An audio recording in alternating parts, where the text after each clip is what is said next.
শিবাদ্রিজার কল্পকথায় সব বন্ধুকে জানাই স্বাগত।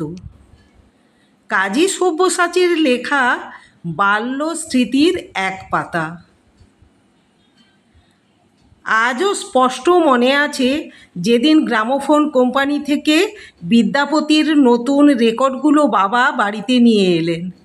সেদিন সমস্ত পালাটা শুনেছিলাম আমি আর নিনি, মানে আমার ছোট ভাই কাজী অনিরুদ্ধ। স্কুলের ছুটির পর খেলতেও যাইনি, আর কেন জানি না গান শুনে খালি কেঁদেছিলাম। আজ বাবার লেখা সেই বিদ্যাপতি পালা আমাদের কাছে নেই, থাকলে আজও বারবার শুনতাম আর কাঁদতাম।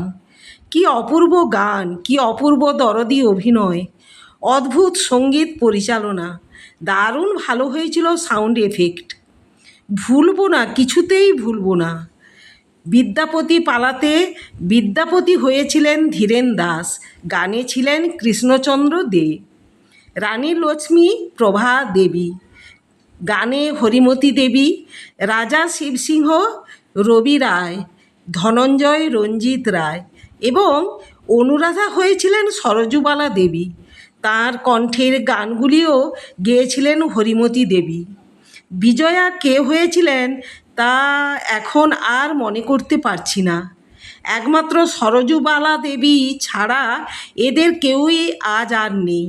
কিন্তু যতদিন আমি বেঁচে থাকব সেই গান, সেই অভিনয় আমার হৃদয়ে বারবার ঝংকৃত হতে থাকবে। যারা নেই তারা আমার কাছে আবার ফিরে আসবেন।